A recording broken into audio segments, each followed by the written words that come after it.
As the prophet of esports, I rely on trustworthy and meaningful data every day. Data from our research partner YouGov offers the most complete view of esports fans and gamers in the world, providing context to who they are, what they think, the brands they buy, and things they do. YouGov's connected insights and research services inform strategy at every level. If you're a team, a brand, agency, or rights holder, you should be talking with YouGov. Their partners measure and maximize ROI and are telling compelling stories with data. Visit yougov.com/gaming-esports to learn more. You guys put something here. What is this? Oh, yeah, this is interesting. Jimmy just sent this to me. I should have actually brought it up during the Nintendo Switch segment, but this is really good. From YouGov, actually. So YouGov did research in the hours after Nintendo made their announcement for the new Switch. And for nearly 40% of general consumers in the US and a quarter, like 25% in the UK, who had heard at least or a little bit about the announcement are likely to pick up the newest version of the Switch in the next 6 months. I mean, that US number is very high to me. 47% of general consumers who had heard at least a little bit about the announcement are likely to pick up the newest version of the Switch in the next 6 months. If that's the case, these things are going to sell. I mean, they're obviously going to sell as many as they can make, but the big question becomes how many can Nintendo actually make? That's a big number. Is there some big feature in this we're missing? It makes me want to go back and look at the feature list again. The only thing that that makes me pause here is that it was in the hours after. And once that doesn't now that the dust has settled and we've gotten a lot of, there's not that many great new features opinions, I wonder if that initial excitement has worn down a bit from 47%. I mean, it's one of those things where you're obviously going to get more excitement, right, in the beginning, in that first hours, but no question that there's no way that drops precipitously either, right? Like that's going to have some amount of holding power. Even a 15% drop is still a massive win for Nintendo. That's definitely not my point. It's just, I do think that there was a lot of initial excitement, and then as people kind of started to realize what the features were about, it was kind of like, maybe not. Keep in mind, did you guys watch the announcement? Sorry to go back to this, but did any of you actually watch the announcement? It was like a 2.5 minute video, something like that. And I would say 2 minutes and 10 seconds were just video of gameplay. Mm-hmm. But there was almost no focus on the actual hardware or console itself, right? There was a little bit on the new stand. There was a little bit on the OLED screen, and that was it. And the rest was just gameplay. Right. And do the people being questioned know anything technical? Do they know what tech specs but are? Most Nintendo fans don't care. That to me, that proves that that's why I completely agree with the stat making sense. But to Lindsay's point, I think that also is because I think it's really key that they indicated first few hours in that. You ask someone in the first couple of hours, hey, you're going to get the new Switch? Hell yeah, man. But to Lindsay's point, maybe once they learn more about the technical aspect, they'll be like, hey, it doesn't really seem that different than the one I already own. And I think it's really key that they define the first few hours. But I agree with Lindsay. I think the 15%, 20% drop off will be there. And but every business, guys, has models for things like this, right? You know what your funnel looks like from attention or an intention all the way to purchase, right? And that funnel for most businesses, especially one like Nintendo, they understand this very clearly. So if they have a data point that says 47% in the first few hours are going into the top of the funnel, right? Now they know, again, in terms of actionable data, if I'm head of sales at Nintendo, now I know what I need to do. I need to focus on keeping those people in that funnel, right? And reducing the amount of drop off along the way and taking action on that initial massive interest. I guarantee you they're thinking about how to follow up on this interest in those first few hours, not just in that, putting out that first video. This is, I think, the power of having this kind of data in terms of how you take action on it. So Oh Look, yeah, knowing that the interest was so high initially, like definitely makes me change my view on it. Mhm. I do just wonder. I mean, it you proves guys that the probably do another Nintendo survey audience, tomorrow.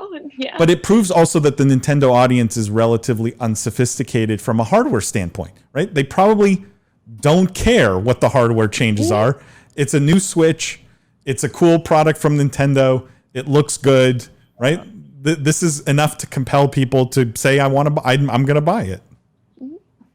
Also, I just want to say, you know, we are harping on one statistic, and I see Paul dropped in the chat for everyone listening that you can go check out the other insights that YouGov offers on first impressions from the Nintendo Switch, all polled yesterday, July 6th. So, I mean, a lot of interesting things there in terms of like interest in the kickstand or interest in the OLED display, not just the overall will they buy it that we're talking about here. So really nuanced, I think, and detailed insights here. I mean, if you guys want, I can bring this up if you want to. If it's worth, I think it might be worth just taking a quick look at. But if I bring this up here, the most exciting features. For those likely to purchase a Switch OLED, obviously the improved display size and quality, obviously the increased storage. The ones that were the least, I think what's interesting is the least exciting were the improved audio, which they did also highlight in that launch video. Looking at this, it makes me completely rethink my take on this product. Well, my original take was correct, by the way, but it makes me completely like. It looks to me like Nintendo probably almost had some internal marketing about what could we do to freshen up the Switch. The number one user complaints where there's not enough storage and I wish the display was brighter, right? They recognize the Switch is ready to go. Let's just spruce it up. How do we keep it cheap? $50 incremental increase. And then here you're seeing it reflected in the consumer sentiment back, right?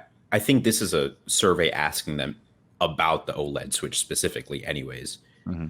But guys...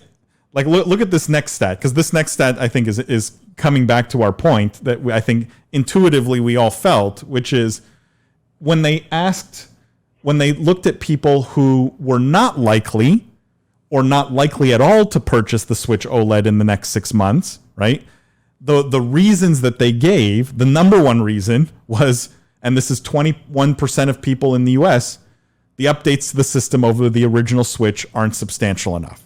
So for in the US, for people who were not likely to purchase it, the reason they're not likely to purchase it was it's not enough of an upgrade. What's interesting is it's totally not the case in Great Britain, in the UK, where they don't seem to care that it's not enough of an upgrade. Their biggest concerns were cost, and their current console was perfectly fine. Any thoughts on why the US compared to the UK? Like most of the other stats trend relatively close. Why do we think that the Americans... no, I'm kidding. Why do we think Americans care so much more about the updates to the system being substantial enough, and that being, the reason they're not buying it? Consumer culture, iPhone culture, I think. It's a good thought. That's what I think. That would be my initial thought. That and the fact, if you read into the British numbers, there seems to be some sense of their withholding judgment on, like, I need to do more research before I buy is higher, right? Like things like that. I don't play video games is much higher, which is also kind of interesting. Ramsey says, isn't the third row basically the same as the first? Updates aren't substantial enough, so I'm happy with the one I have. Yeah. Well, I mean, they're different thoughts. They are different and distinct thoughts. I can see how they're definitely correlated potentially, but like you can be happy with the system you have and not think it did enough to get another one. Yes, or vice versa. You can be happy with your current console, but still think the updates aren't good enough to buy, or still think still think the updates aren't good enough to buy. So.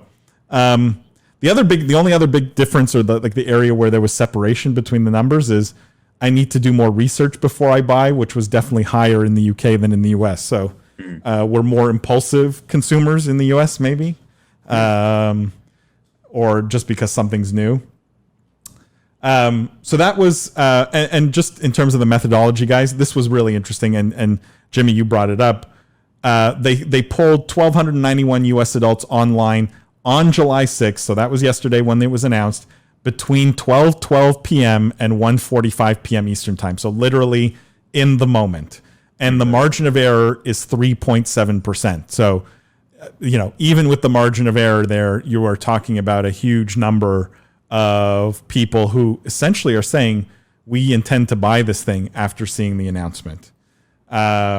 Say similar to the British adults, about the same size sample. So I posted this, guys, the whole sort of data set that they put out on the Switch. It's a lot of cool stats in here, a lot of cool facts. Definitely go check it out. The link's in the chat. There you go. We ended up doing a small YouGov Insight segment after all on the Switch, which play the video. Play the video. Play the video. The video from the beginning. Profit of esports. I like using rich data sets. All right. Let's. You just got juiced. You are not going to make that a thing, Jeff. You got juiced. We are going to get these videos will get demonetized for sure. You could leave that to the AI chair.